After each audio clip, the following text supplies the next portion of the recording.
estão? Boa noite, bom dia, boa tarde, boa noite. Diretamente de Chicago City, Chicagoland para vocês. E daqui a pouco a gente vai chamar o nosso co-host para esse super podcast, que é o Podcasia Artificial Heart, junto com a nossa empresa aí, topzera. Deixa eu até mostrar já a camisa. Tava com saudade da nossa live together, né? Junto e misturado.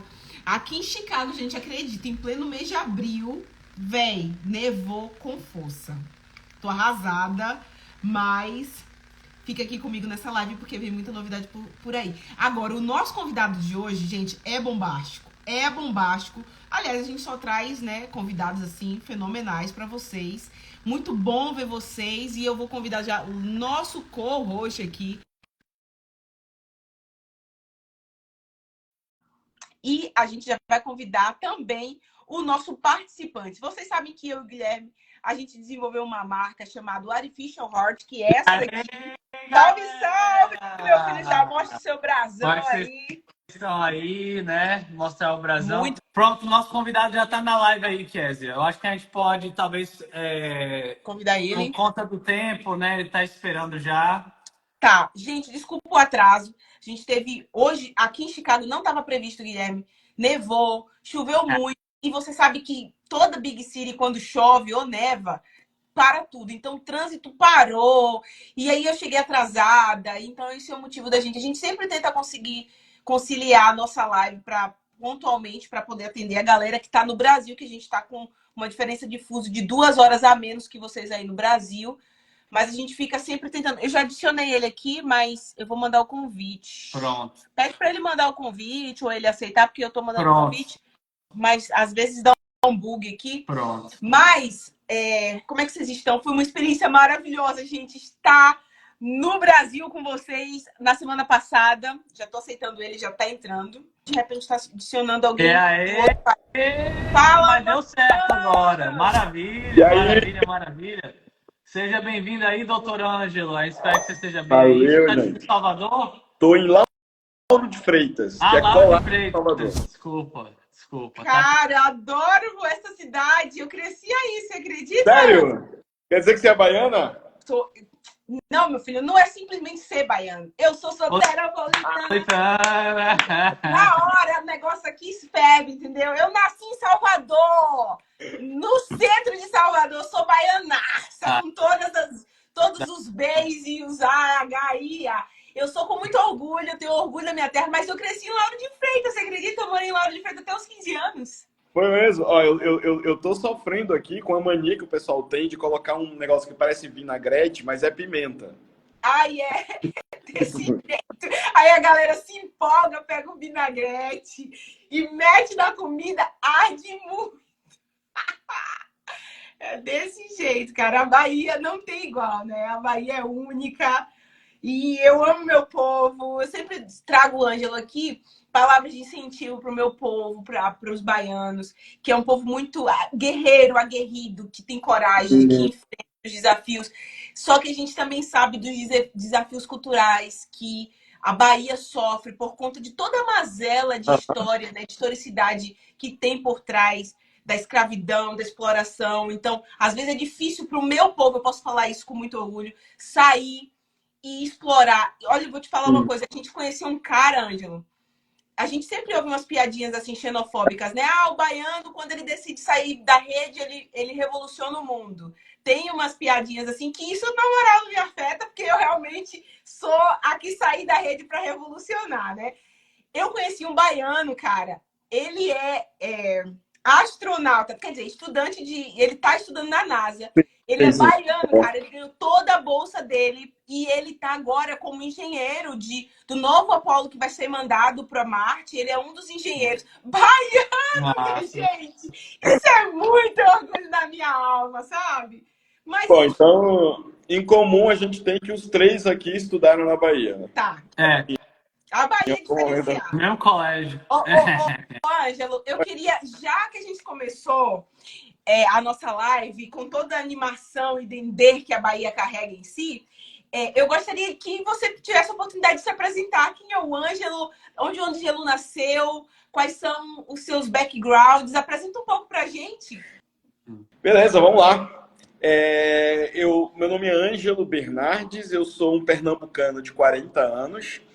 Nasci lá em Recife em 1983, então eu sou uma criança dos anos 80 e um adolescente dos anos 90, e eu acho que isso já diz muito sobre mim. Milênio.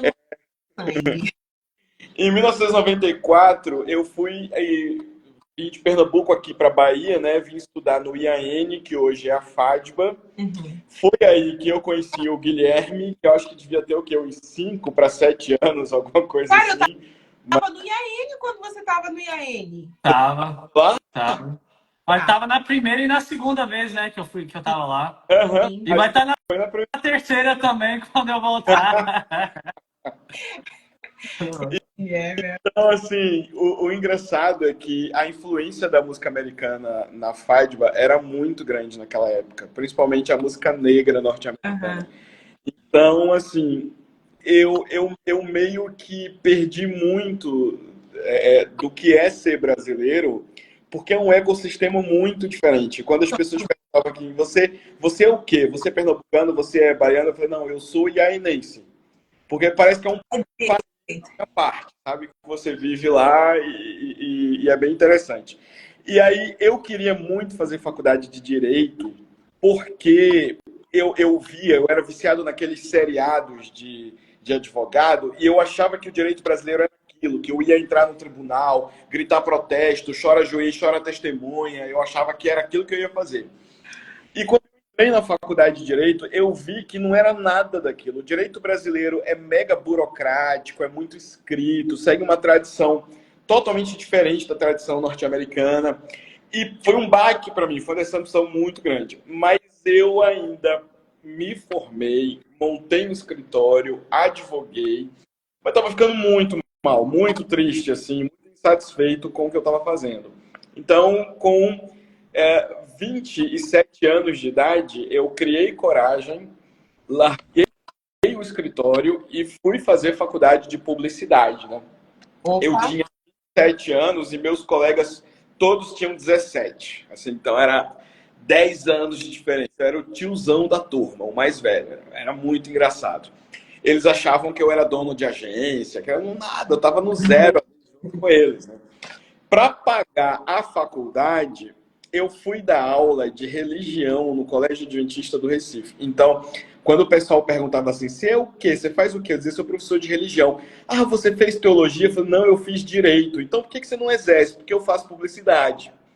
Era esse caos de vida profissional. Mas, assim, o background que a publicidade me trouxe para ser um bom professor de religião foi muito grande. Porque tudo de criativo, de novidade que eu recebia na faculdade, eu imediatamente levava para a sala de aula. Então, os meninos investiam comigo dentro da sala de aula. Era muito legal. E tinha uma vantagem muito grande, porque eu era da mesma geração que eles. Então, naquele momento, nós éramos millennials. Ok. A gente cantava as mesmas músicas, assistia os mesmos filmes. Então, a gente se entendia muito bem. Era uma sintonia muito grande. E eu fiquei 12 anos na educação, 12 anos assim maravilhosos, sensacionais. Nesse meio de 12 anos eu cuidei da parte de marketing de pelo menos 3 escolas, assessorei a União Nordeste na parte de comunicação, nunca saí da educação, fazia tudo isso paralelo à educação. E quando foi no ano passado, em dezembro, eu recebi o convite para vir para cá, para ser diretor de comunicação da Igreja Adventista aqui na Bahia, para Bahia e Sergipe. E aí eu vim, que eu achava que era uma etapa da minha vida que eu precisava viver e ainda não tinha vivido, né? Então, assim, junto com essa jornada, eu sou um cara mochileiro, eu amo viajar, acho que atrás de mim, além de um monte de coisa do Batman, tem um monte de caneca dos lugares que eu já visitei e tudo. Eu sou viciado em jogo de tabuleiro, eu tenho 43 jogos. Mostra aí, Ângelo, o Batman. O pessoal. Ai, eu tenho legal. um Batman colecionável. Eu tenho um Batman que eu acho que você não tem, Ângelo. Da hora. Muito da hora. Tem um Batman que é o Batman Samurai. Mas nossa, não tem. A gente vai falar de cultura pop. Eu tenho que Mas eu vou te falar, sabe aquelas maquininhas que pega aquele negocinho? Meu esposo ama aquele negócio ali. Aí a gente leva os meus filhos, a gente tem 2 filhos, a gente leva os guris pra jogar esses videogames, né? Como chama, Guilherme, aqui? Arcade. A gente leva os guris pro arcade e fica a noite toda lá.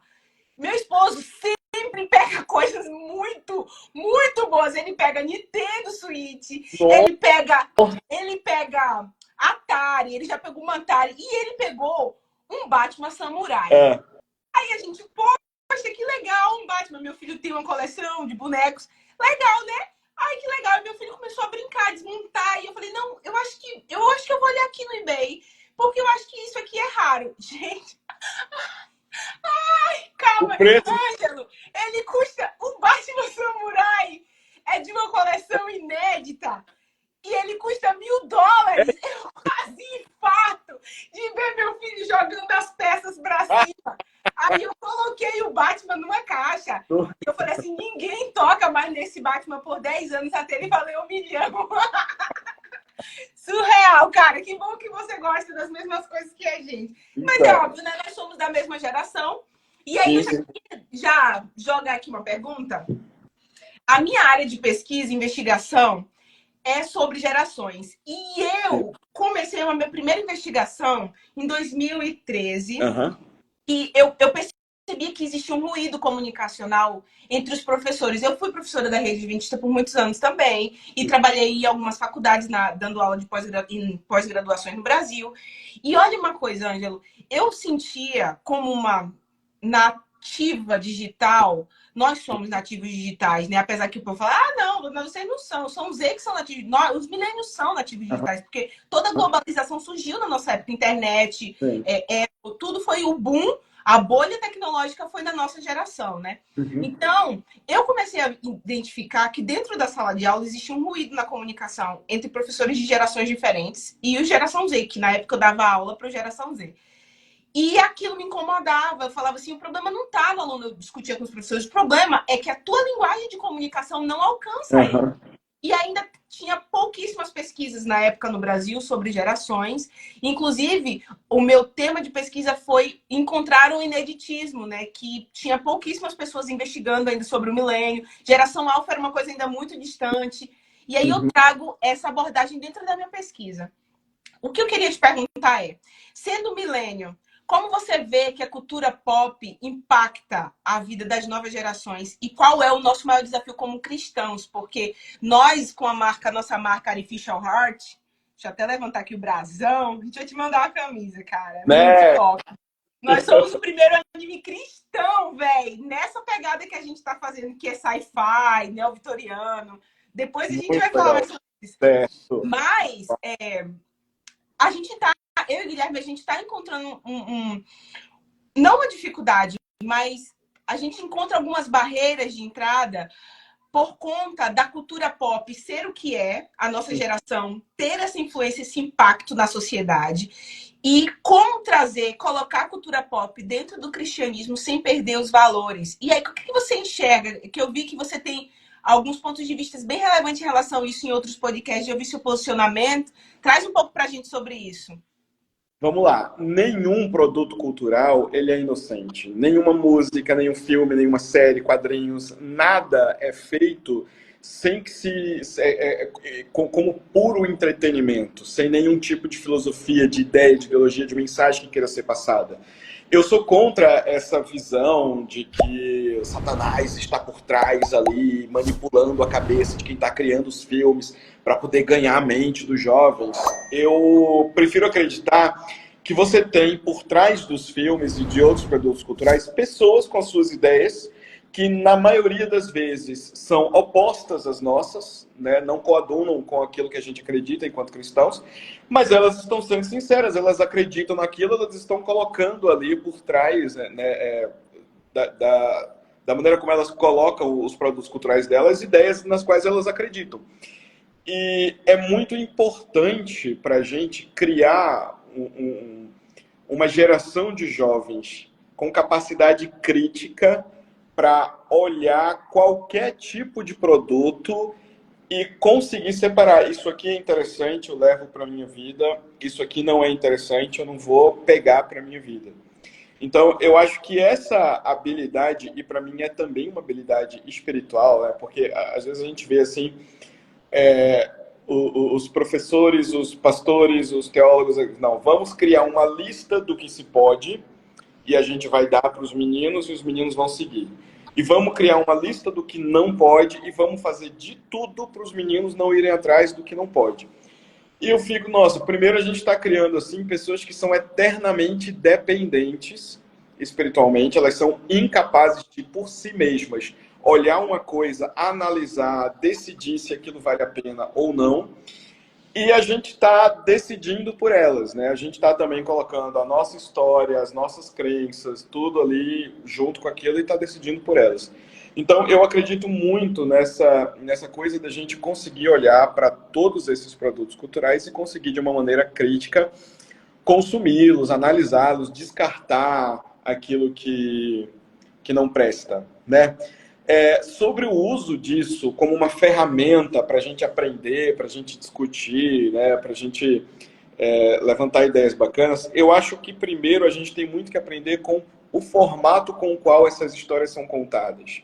Então, existe uma técnica, a história ali, ela é prazerosa, ela faz sucesso, porque existe uma fórmula, existe uma técnica ali que é usada com base em muito estudo, e a gente pode se apossar desta técnica, porque a técnica ela é amoral, né? Ela não é ruim, ela não é boa, ela é a técnica, e a gente pode se apossar dessa técnica para que as nossas histórias, para que as nossas abordagens também tenham sejam chamativas, também sejam interessantes, também sejam gostosas de se ouvir e também sejam impactantes, né? Que é isso que a gente quer.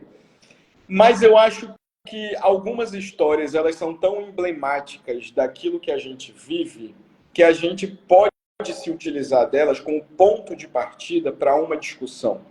Se eu for pegar o Batman, por exemplo, que é meu herói preferido, e se eu for pegar especificamente o tratamento que o Christopher Nolan deu para o Batman, que é o diretor, né, que fez a trilogia do Cavaleiro das Trevas, ele traz uma discussão muito interessante sobre o que é mais apropriado. É vingança ou é justiça? Qual é a diferença de vingança para justiça? E você chamar os meninos para assistir isso e depois sentar e conversar e discutir é muito rico, porque o que eles mais têm é desejo de vingança. É vingança do menino que falou mal deles na escola, é vingança da menina que namorou com eles e depois largou por outra pessoa. O que eu mais vejo é desejo de vingança. E às vezes eles travestem esse desejo de vingança de alguma espiritualidade, entendeu? E aí a gente tem a chance de discutir isso a partir da cultura pop, é muito rico, é muito legal. Véi, isso é tão profundo, porque você falar sobre os heróis da Liga da Justiça, ou trazer de repente algum personagem da Marvel, é um nosso maior desafio. Eu e o Guilherme, a gente tem dialogado muito sobre isso, como trazer uma perspectiva, uma roupagem moderna, contemporânea, do que o público está buscando, só que com os valores, porque olha que legal que você falou sobre Batman, sobre vingança e justiça. Qual a ideologia por trás dos personagens? Guilherme, o que você fala sobre isso, por exemplo? Não, cara, eu acho massa, né? Eu concordo demais, né? Assim, com essa perspectiva de que eu acho que uma obra de arte, eu concordo, né? Não é uma coisa neutra e você meio que vê, né? Assim, muitas vezes assim o grande conflito na vida do próprio artista, né? Assim, Deus e o diabo lutando com o ser humano, né? Pelo coração do ser humano. E eu acho que é isso. Eu acho que a arte também, as pessoas perderam um pouco como contar história, né? Porque a arte ela não é igual assim, não é matemática, não é um tratado teológico. Você tem que ter um certo nível de ambiguidade e convidar o leitor a dialogar com isso, né? Tipo, você falou o Batman. O Batman faz você refletir, né? Assim, aquele do Christopher Nolan, né? Principalmente. Qual é a melhor alternativa? É a justiça ou é a vingança? Faz você também se colocar no lugar, né? Por que fulano age de tal maneira? Então, eu acho que, assim, Até quando a gente vai falar na nossa perspectiva, né, como Adventista do Sétimo Dia, a gente tem que saber como é que a gente vai retratar o grande conflito ocorrendo na mente da pessoa. Porque nem todo mundo é anjo todo Sim. dia, né? E nem todo mundo é demônio todo dia. É uma luta constante, né? Como todo mundo sabe, nessa vida, né, de santificação. E, infelizmente, né, da pessoa que escolhe, né, o caminho da perdição. Inclusive, gente, me incomoda muito a abordagem de certos personagens cristãos que a gente pretende que sejam tidos como exemplos, como aqueles personagens lineares, sabe? A gente fica assim num desespero tão grande para que os meninos eles tenham exemplos bons e sigam exemplos bons, que a gente coloca ali, cara, Davi foi uma quedinha aqui, mas ele continuou, uma quedinha aqui, mas é tudo muito linear, é tudo muito puro. Quando a gente olha filmes cristãos, séries cristãos, é tudo abordado assim de uma maneira muito idealizada, muito romantizada.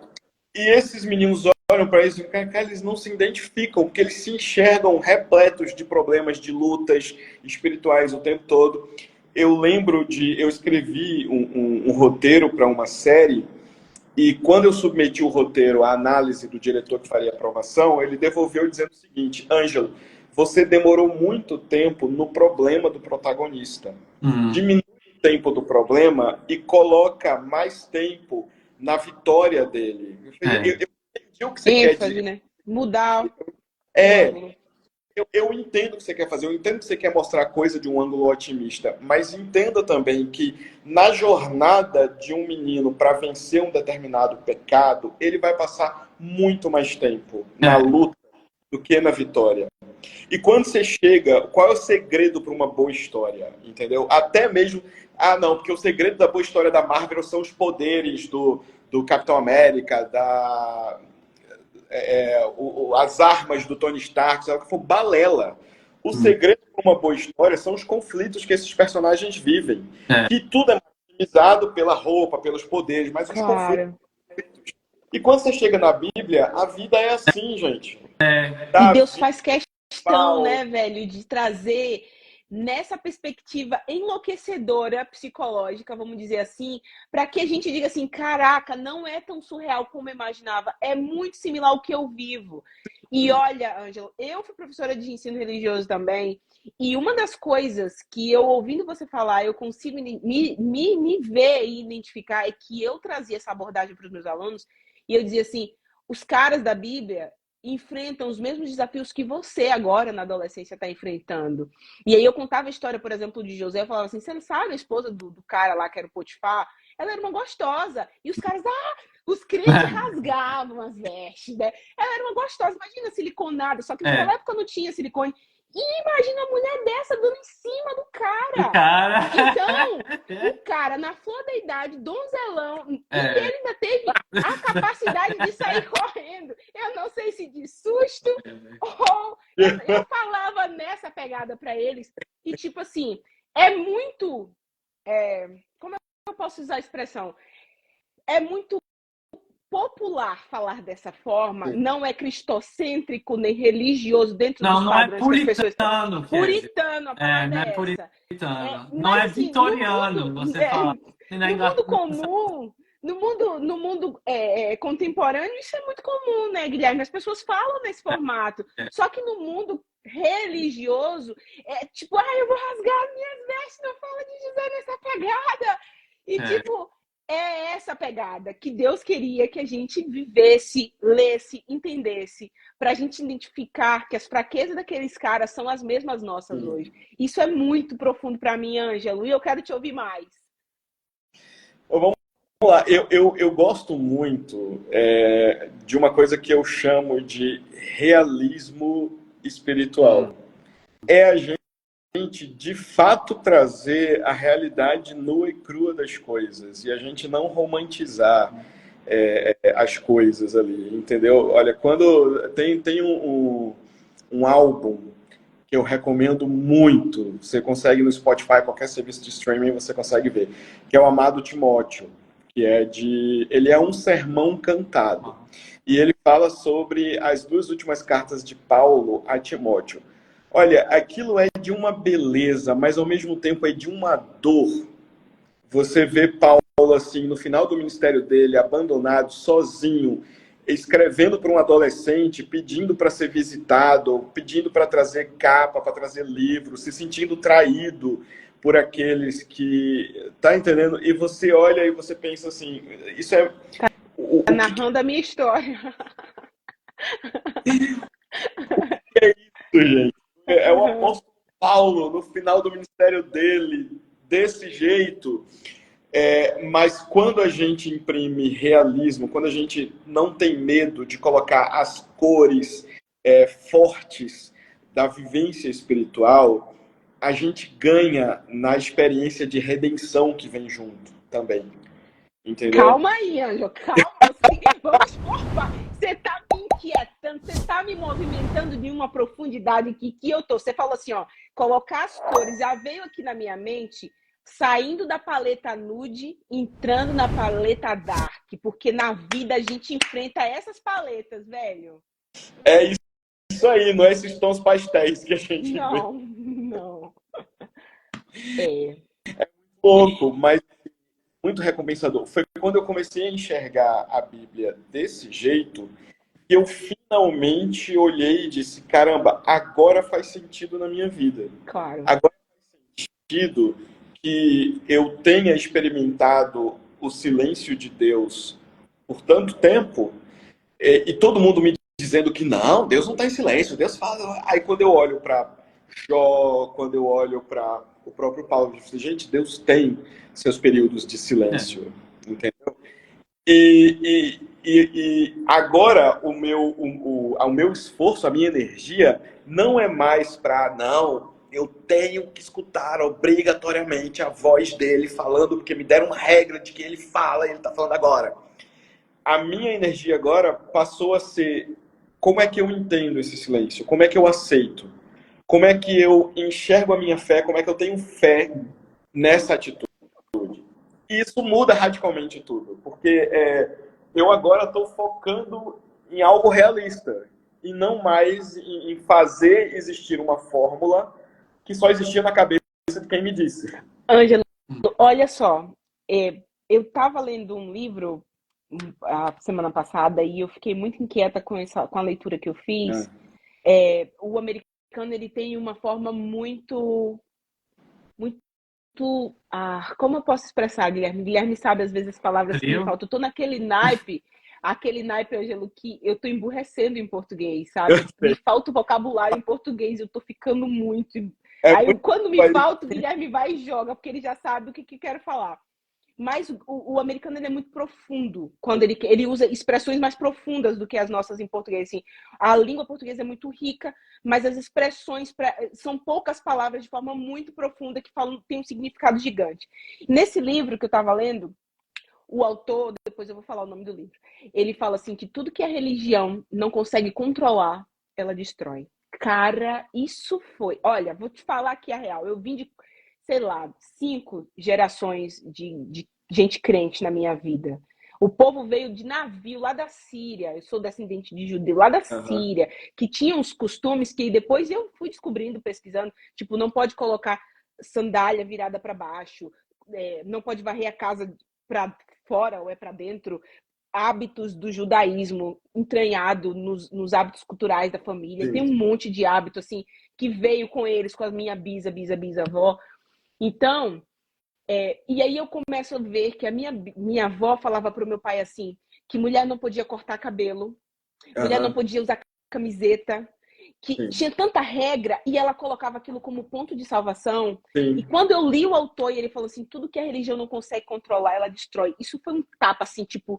Aí a minha pergunta para você é o seguinte, Ângelo, como é que a gente encara, qual é a diferença entre religião e religiosidade, né? A religião cristã e a religiosidade tóxica, que é o que a gente tem visto, porque eu realmente tenho estado muito assustada com o comportamento de algumas pessoas, e geralmente essas pessoas são religiosas, e eu não estou falando aqui de lateralidade, direita e esquerda, estou falando de religiosidades tóxicos, religiosos tóxicos, que são os que são capazes de matar em prol de uma regra que é humana, não é divina.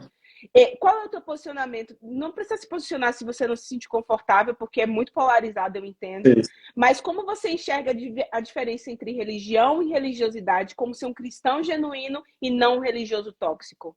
Vamos lá. Eu acho que a religião tem uma função e ela pode sim ser saudável. Ela organiza a tua crença, ela direciona o teu esforço de missão, ela te dá oportunidades de missão e ela te dá oportunidades de uma vida em comunidade. Então, veja, eu sou adventista do sétimo dia. Eu tenho uma igreja onde eu congrego todos os sábados. Nessa igreja eu convivo com os meus irmãos de fé. Essa igreja me proporciona alguma literatura para que eu conheça mais a Deus. Essa religião me proporciona programas de leitura da Bíblia, de aprendizado da Bíblia, para que eu possa... Então, tudo isso é muito benéfico. Quando que eu acho que a religião ela se torna um problema, e um problema assim sério, e é muito fácil a religião descambar para isso? Primeiro, quando ela se torna um instrumento de padronização, ou seja, todo mundo tem que ter o mesmo tipo de experiência ao mesmo tempo, não há espaço para que você tenha uma experiência personalizada com Deus, e aí você se torna um número, porque se você não estiver seguindo aquilo que te foi colocado para seguir, você não está bem com Deus, porque você está num outro momento, você está fazendo outras coisas. Então, quando há essa tentativa de padronização forçada, eu acho um problema. E quando há essa fiscalização o tempo inteiro do que se está fazendo. Porque se existe uma das coisas que é mais importante no desenvolvimento das novas gerações, dos adolescentes e para todo mundo, pessoal, é a oportunidade de errar. Entendeu? Eu acho que quando eu, enquanto líder, crio um ambiente seguro para que o meu adolescente possa aprender com os erros, eu estou acertando. Agora, aprender com os erros, eu preciso ser paciente. Se eu tiver lá o tempo inteiro, não, isso é pecado, sai daí, não pode, não pode, não pode. Eu não vou deixar ele adquirir a própria experiência. A experiência dele sempre vai ser a minha, o fiscal que está o tempo todo lá olhando para que ele não cometa nenhum erro. E eu quero que ele adquira músculos espirituais por ele. Mas ele não vai conseguir fazer isso sem erros. Entendeu? Ninguém. Aí, Bíblia. Eu quero falar uma coisa que esse bate-bola tá muito filé da Bahia, tá? Só os baianos entenderam essa frase. Olha, Ângelo, você falou uma coisa que é extraordinária. A gente precisa, todo ser humano... E o livro, Artificial Heart, traz, né, Guilherme? Guilherme pode falar até com maior autoridade que eu, porque ele está revisando o tempo todo o roteiro, junto com a galera de criação e arte.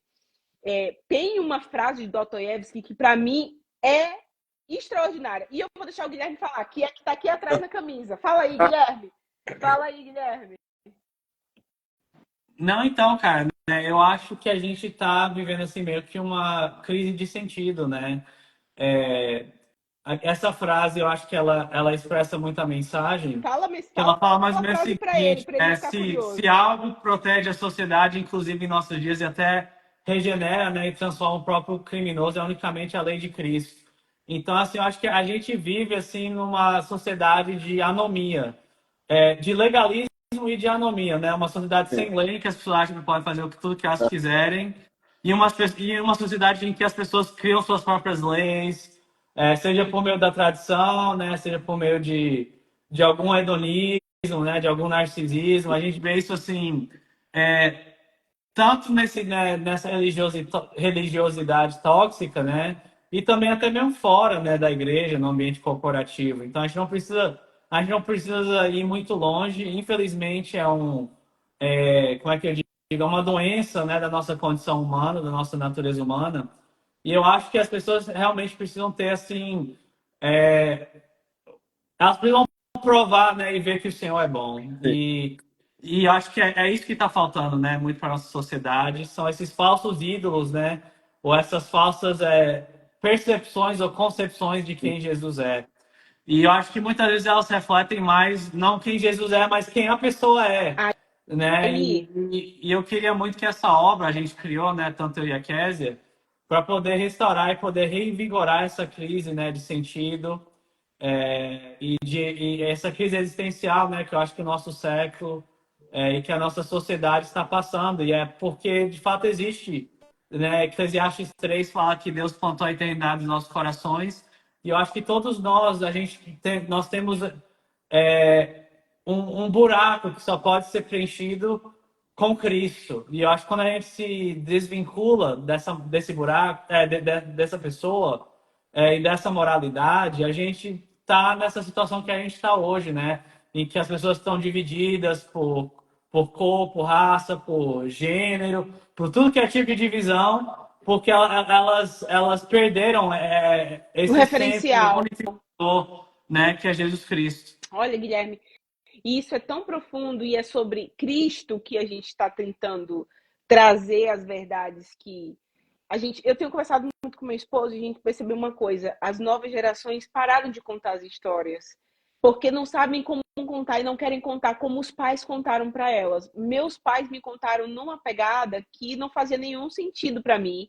Eu ia para a igreja, Ângelo, e frequentava os cultos e aquilo não fazia.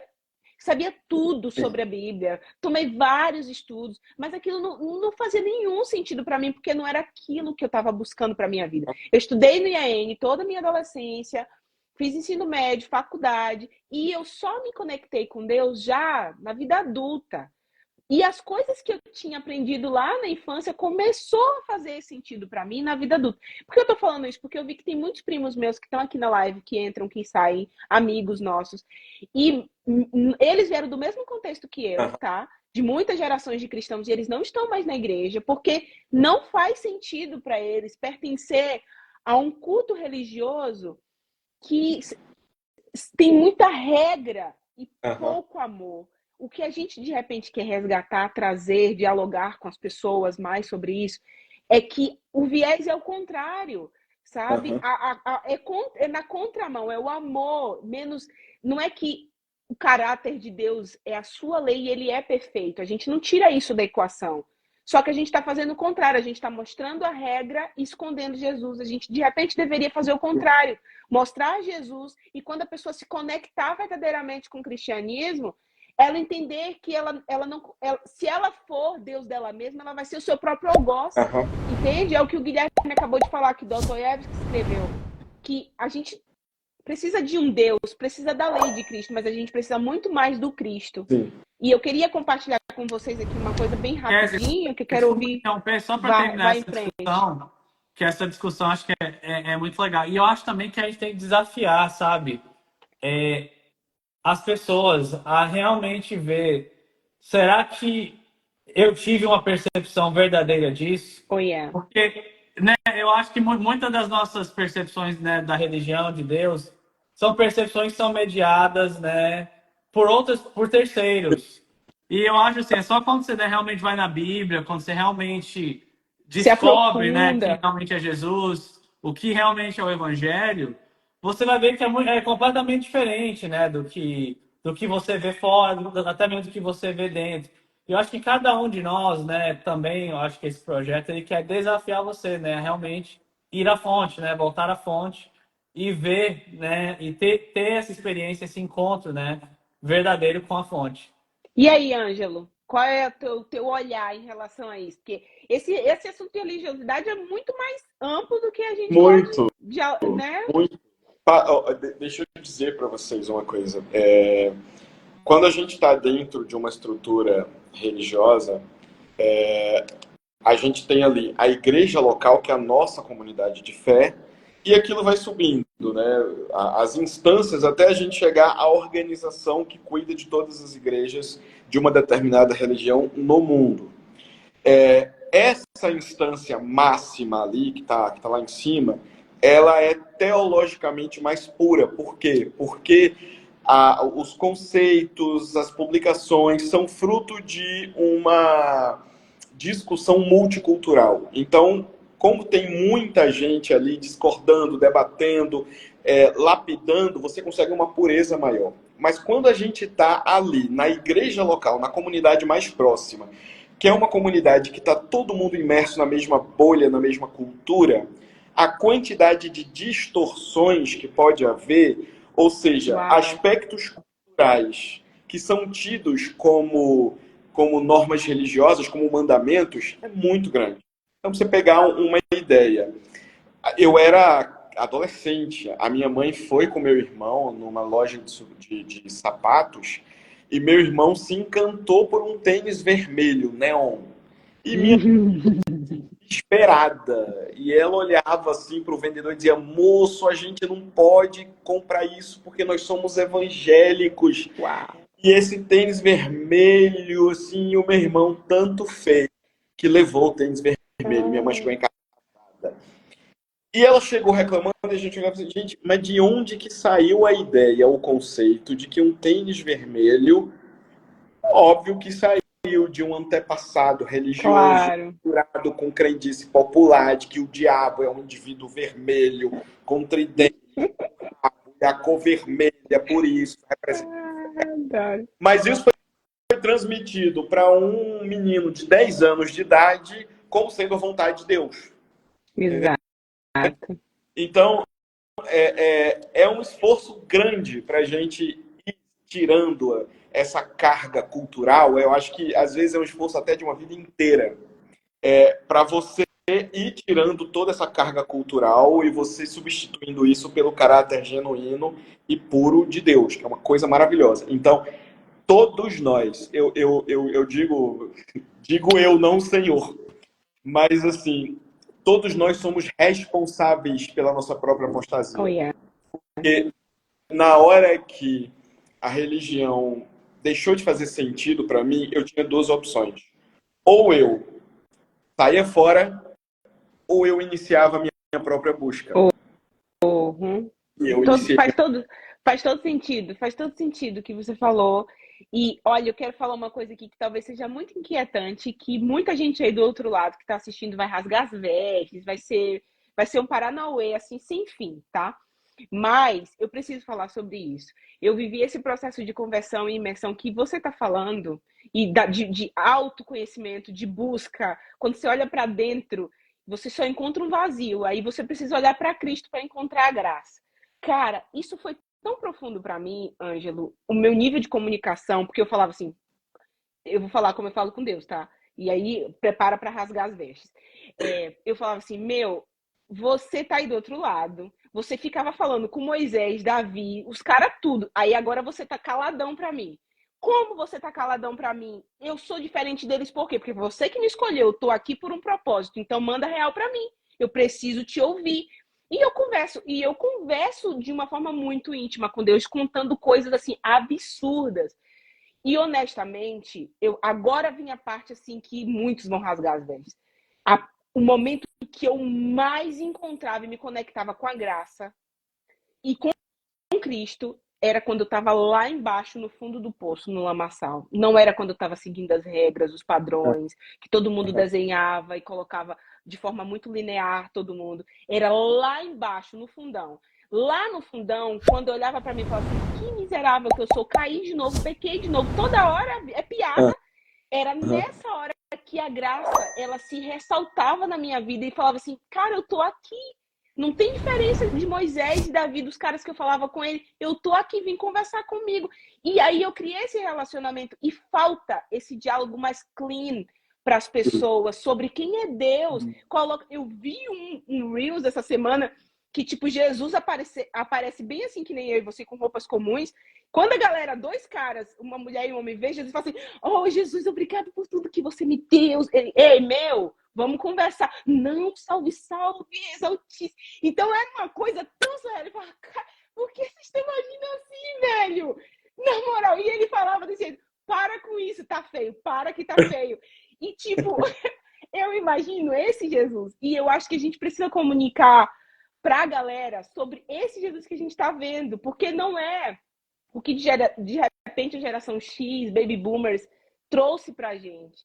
Hoje, os milênios estão no processo de desconstrução desse outro Jesus e da construção do novo Jesus. Não que o Jesus que a gente está tentando mostrar para o mundo não é o que não está na Bíblia. É o que está na Bíblia, só que ele tem uma pegada muito mais perto, sabe? O que você acha, Ângelo, disso? Eu acho que a gente fez um trabalho muito importante. Eu acho que a gente tirou a estátua, o totem, né? E a gente passou a pedir, a reclamar, falou assim, não, a gente quer o Cristo. A gente quer o Cristo junto, a gente quer o Cristo sem todos os protocolos ali. Deixa eu te dizer, eu acho que um dos momentos mais emocionantes para mim foi quando eu fui numa igreja, a Catavento, lá em Campinas. E era uma igreja no quintal de uma casa, com as pessoas sentadas ali nas cadeiras. E o culto era muito. Você tinha ali louvores, você tinha um debate bíblico, você tinha mensagem. E o que me impressionou ali foi, gente, nós tiramos toda a pompa e nós reduzimos o culto àquilo que ele tem de essencial: é adoração, comunhão e estudo da palavra. Então, todo senta e levanta litúrgico, entra e sai, e aquelas orações assim pomposas, cheias de magnânimo. Exato. É muito real isso. Muito distante também, né? Então, assim, a gente fez um trabalho muito importante da gente criar essa relação muito mais próxima. Eu acho que agora, para as novas gerações, a gente agora tem uma responsabilidade de não descambar para o extremo oposto e começar a mostrar um Cristo trivial, profano, entendeu? E que a gente, por sermos amigos, não precisamos respeitar, entendeu? É um desafio, esse equilíbrio aí. Você foi no ponto. Ângelo, você fez me pensar, né? Eu acho que a gente falou assim sobre vários extremos. Calma aí, Guilherme. Você percebeu que não sou eu que falo errado. Você viu que ele falou, ele traduziu do inglês para o português. Ele falou, você fez me pensar. Você traduziu, Guilherme. Você traduziu. Não, o pior é quando eu falo, deixa-me saber. Quem usa isso, velho? Deixa-me saber, let me know. Doido. Vai, foi mal. Não. É bom corrigir, né? Cara, eu queria que o algoritmo, que o AI corrigisse meu português, assim, desse só uma... Tá massa, não vamos falar isso. Você fala um excelente português como americano. Não, mas assim, eu acho que assim, você tá tocando, né, nesse bloco que a gente vive numa sociedade de extremos, né? A gente vê pessoas usando a religião de maneiras nefastas, e a gente tem o contrário, né? A gente também, eu acho que ainda mais hoje, né, na nossa sociedade, assim, só para você ter uma ideia, né? Eu tô aqui perto de Nova York, relativamente, a Kézia mora em Chicago, assim, são lugares assim, extremamente seculares, são lugares assim, quase pós-cristãos, que as pessoas assim perderam o sentido, né, com algo assim, com Deus, com algo maior do que elas mesmas. E como é que você acha que nós, como cristãos hoje, podemos reinvigorar a sociedade com essa mensagem, né, de esperança, e com essa palavra, né, que é tão cara, né, e preciosa para nós, né, que somos cristãos? Cara, você lançou agora, sim, talvez a pergunta de $1 milhão. Você lançou o grande problema. Eu pensei nisso. Mas vamos lá. Vamos tentar a gente ir nessa discussão aqui. Guilherme, o que eu penso? Existiu um período recente na história da comunicação em que as pessoas elas estavam muito abertas a ouvir a mensagem de Cristo. Então, a gente podia ir para as rádios, para os programas de TV, a gente podia ir para as ruas, a gente podia colocar palco nas praças e a gente podia fazer grandes sermões e tudo isso ia funcionar muito, a gente ia ganhar muita gente. E não é que eu ache que esses métodos não sejam válidos, mas eu acho que a gente está no momento em que todo mundo está muito aguerrido à mensagem, porque a gente se polarizou tanto que agora automaticamente cristianismo está ligado automaticamente à homofobia, está ligado a expressões de ódio, está ligado à intolerância, está ligado a um monte de coisa ruim. Então, eu acho que nesse momento a gente precisa exercer o nosso cristianismo de forma prática, para que através disso a mensagem escatológica possa entrar.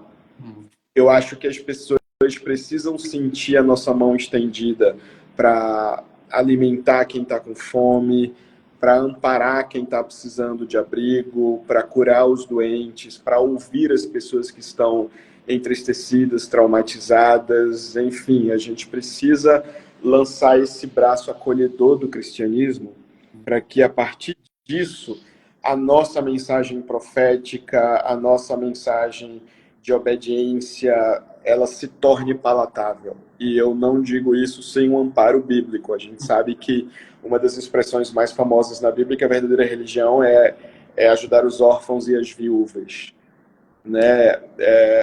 Cristo deu um belíssimo exemplo disso. Eu acho que a gente está sendo desonesto se a gente dá o amparo e a gente nunca entrega a mensagem de salvação, de conversão, mas eu acho que a gente está sendo violento, eu vou usar essa palavra, violento, se a gente chega cuspindo a condenação e a gente não abraça primeiro, né? Como a Kézia falou, eu acredito verdadeiramente que existe uma ordem na exposição das coisas. E o amor, pelo que eu entendo da Bíblia, ele sempre vem em primeiro lugar. É a primeira coisa que a gente expõe. É o abraço, é o acolhimento, é o perdão, é o amor. Você falou uma coisa importante, você está falando sobre ser a religião. Muito Sim. mais importante do que ir para uma igreja. É isso. Uma coisa me chamou muita atenção em Paulo, porque para Paulo a repreensão é uma coisa entre irmãos. Então, eu te amo, eu te conheço, nós temos liberdade um com o outro. Eu posso chegar para você e dizer, Guilherme, Kézia, isso não tá legal, você para prestar atenção nisso, entendeu? Agora, para o cara que nunca ouviu falar de Jesus, ou já ouviu falar de todas as formas distorcidas e superficiais que se escuta por aí, eu vou puxar o cara e a primeira coisa que eu tenho para dizer é: você vai para o inferno porque você está em pecado? É não sei. Complicado, né? A gente vê muito a raiz do catolicismo, do catequismo, da entranhada na nossa cultura, né? A gente vê, aqui na América menos, por ser um país protestante, mas no Brasil a gente vê muito o discurso entre céu e inferno de forma muito mais latente. Então, é difícil falar sobre graça quando há dois polos tão assustadores, né? Porque, honestamente, eu tinha uma amiga que falava assim, Ângela, para mim, Kézia, essa ideia que vocês crentes falam sobre céu não faz nenhum sentido para mim. Não quero ter uma casa linda, maravilhosa no céu. Eu não estou conseguindo ter uma casa linda, maravilhosa aqui na Terra. E olha, Ângela, eu demorei para entender o que ela estava querendo dizer. Faz todo sentido. Ela falou assim, estou trabalhando pra caraca, trabalho muito, tenho um monte de filho, e estudo e tal, e não construir uma casa aqui, ficar almejando. Isso é conversa de gente preguiçosa, que não quer trabalhar aqui e ficar esperando um dia ter uma casa. Não sei. Ela falava desse jeito. E eu demorei para entender o que ela estava falando, porque a mentalidade em que ela foi formada, o ambiente cultural, religioso que ela foi formada, traz esses polos de forma muito latente. E desconstruir isso para a gente é o maior desafio. E aí, Guilherme, eu falei aqui, Guilherme, fala um pouco do nosso projeto. O que a gente quer promover, Guilherme, com o Artificial Heart? Queria que você falasse, assim, até não sei se você falou para o Ângelo sobre como é o projeto, agora é a nossa oportunidade de fazer nosso próprio merchan. Pronto.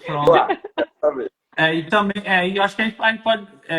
então, Ângelo, o Artificial Hearts, né, foi um projeto que a gente iniciou, foi no auge da pandemia, e foi, né, criado, né, com a missão de humanizar, né, de aquecer, né, os corações que foram esfriados, né, pelo esse humanismo secular que a gente vê, né, na nossa sociedade, né, seja nessa forma, né, desse tradicionalismo vazio ou na forma desse hedonismo, né, cultural que a gente vê.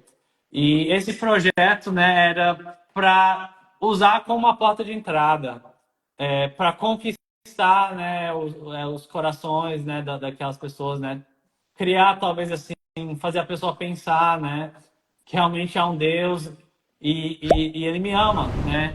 E essa era a mensagem que a gente quer espalhar, é algo que é no centro, né, tanto desse podcast, da nossa empresa como tal. E eu queria terminar, né, a minha pergunta e meu comentário perguntando para você, como você acha que a gente pode resgatar a cultura, né? No sentido de que eu acho assim, a gente tem muitas boas iniciativas de evangelismo. Você vê no meio cristão, né? Nós temos muitas pregações, nós temos muitas igrejas e que estão fazendo evangelismo. Nós temos a ADRA, que é uma organização excelente, falando do contexto adventista, mas outras denominações também têm organizações de assistencialismo.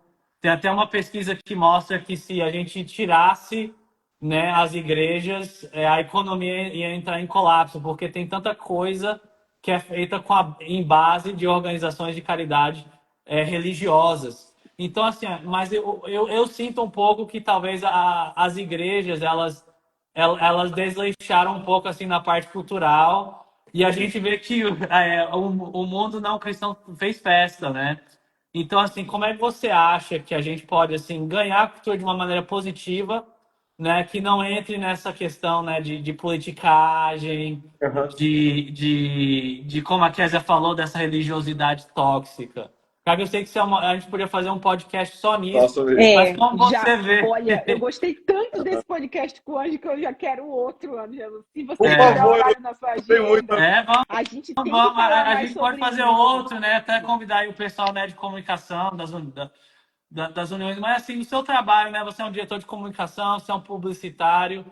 Quais são, talvez, assim, alguns pequenos passos que a gente pode dar inicialmente, né, para tentar, né, ter um impacto não só, né, na medicina, não só dentro da igreja, mas também fora, né, no ambiente cultural, no ambiente artístico? Perfeito, vamos lá. Guilherme, eu acho que é um problema muito grande quando a gente lida a vivência da experiência espiritual somente pelo lado ritualístico, entendeu? Então, assim, não, o que é Deus? Deus, não, a igreja, é a Bíblia de manhã, quando eu leio, é a minha oração. Isso, o que é Deus? Então, o resto, tudo é secular. Deus não está no futebol.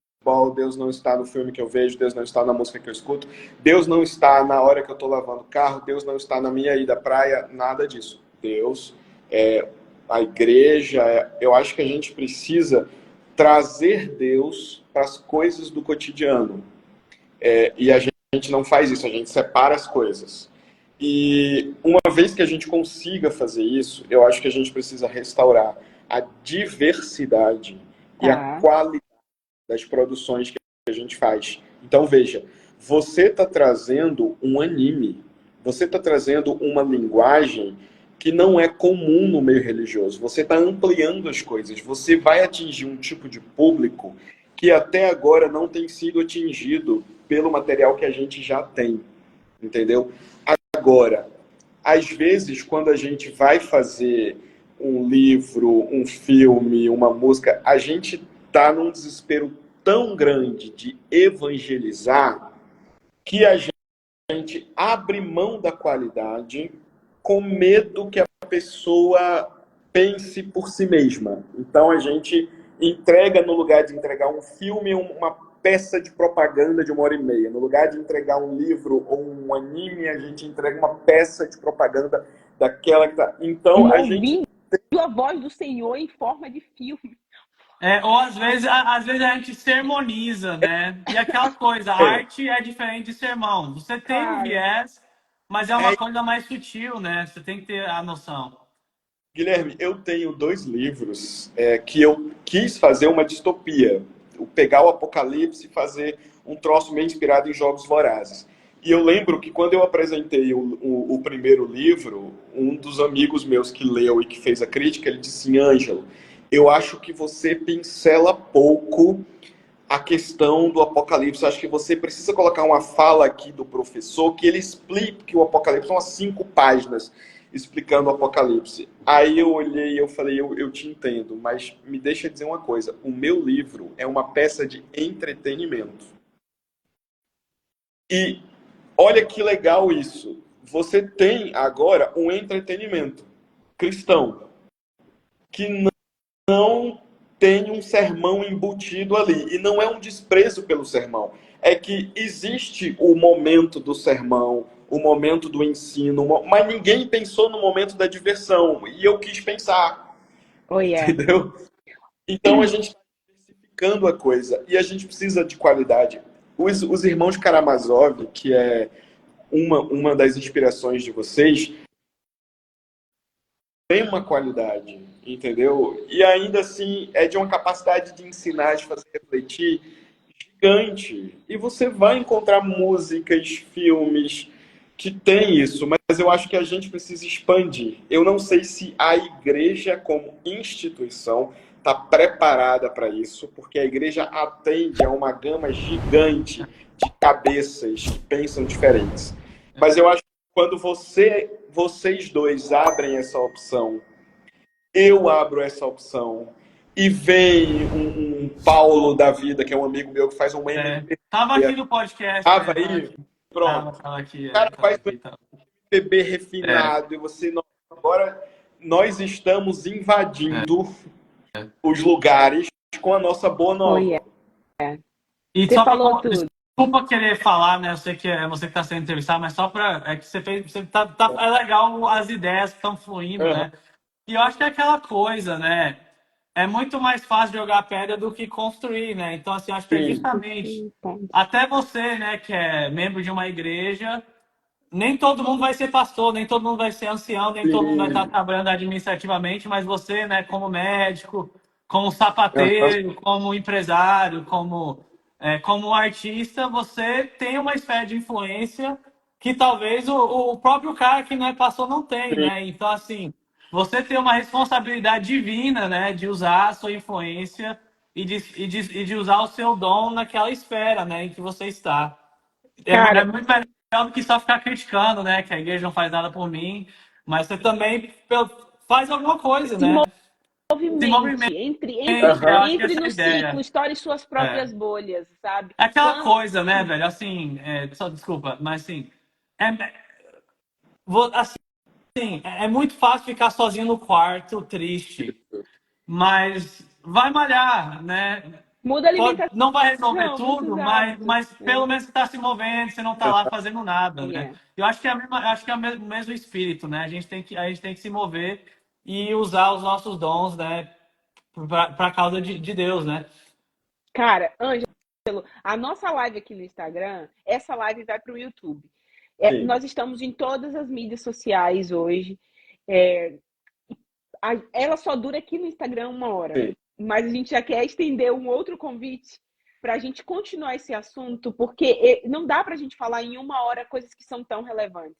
Então, se você tem um espacinho na sua agenda, encaixa o Artificial Heart, porque a gente também queria ter a oportunidade de te apresentar quais são os estúdios americanos que a gente já está dialogando, de repente você compartilhar alguns projetos que você já está desenhando, para a gente poder fazer esse bem bolado e produzir. Eu acho que a gente tem uma missão e a gente está vivendo ministérios independentes. Nós temos raízes, né, raízes bem solidificadas, mas a gente está vivendo... Isso. Nossa missão como Milênios é viver um ministério independente agora, de pregação, desmistificando, deixando um pouco a questão sistêmica de lado, não que não seja relevante e importante, mas atingir um outro público. O que a gente está pensando em promover através do Artificial Heart, você também com os seus roteiros de entretenimento com fundo e valores cristãos, é justamente alcançar os do milênio para frente, sabe? Geração Z, geração alfa, o beta que está vindo aí. Então, é a nossa missão. E qual é a bola da vez? A gente não sabe, mas a gente está aceitando o desafio.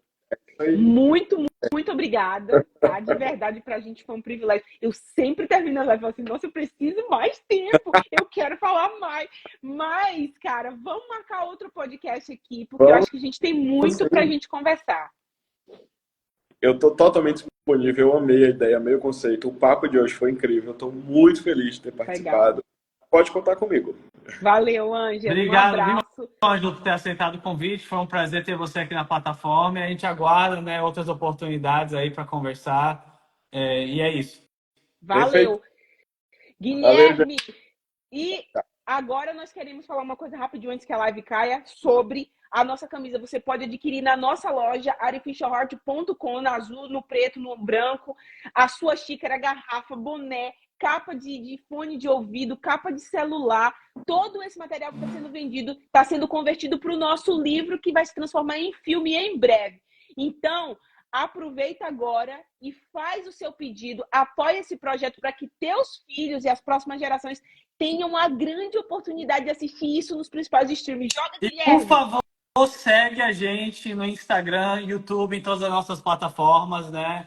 Você seguindo a gente, né? Não só ajuda a gente, mas ajuda esse projeto, mais importante, né? A se tornar uma realidade. Então, por favor, né? A gente agradece aí muito o amor e o carinho, mas por favor, né? Segue nosso conteúdo, manda o seu like no Compartilha, né, YouTube. Guilherme? Isso, Compartilha com os amigos, manda aí no compartilha com os WhatsApp. amigos, manda comentário para dar engajamento, porque a gente realmente, né, se você ama esse projeto, se você quer ver isso ser uma realidade, se tornar uma realidade, isso não é nós que vamos fazer isso, eu e a Késia, mas nós, comunidade, Como né, do comunidade. Artificial Horror. Um abraço no Mavi, que está aqui assistindo a Abração, nossa live. Mavi. Depois vamos fazer uma outra live aí, viu, Mavi? Sim, Tá com devendo certeza. aí para 2024. Você fez 2023, vamos fazer uma outra aí, né? Com o pessoal do SVA, lá da UniAN, quem sabe. Massa. Mas enfim, abraço aí, viu, gente? Um Kézia, você tem abraço. mais alguma coisa? Não, cara, valeu mesmo por esse momento. Tamo junto. Na próxima semana tem mais. Esse ano tá bombástico, hein, amigo? Cara, esse ano, galera, aguarde, porque tem. Eu não vou nem dizer, Kézia, mas tem. Não diz. Mas se você então, gostou deixa eu falar. fala. A gente vai ter um encontro com os empresários e produtores lá em Nova York, que é a galera, os grandes empresários e produtores vão estar no Comic Con, e nós estamos levando a nossa marca para lá com toda a força, e a gente conta com o seu apoio. Ore pela gente, porque esse ano é nosso ano. E vai ter vídeo, Kézia, no Vai YouTube? ter muito Vai ter. vídeo, toda a cobertura e todas as parcerias que a gente está fechando com a galera. Você que está aqui, que é nosso apoiador, vai poder acompanhar isso de perto. Valeu, tamo junto. Tamo junto, começo. viu, galera? Abraço, tchau. Pode.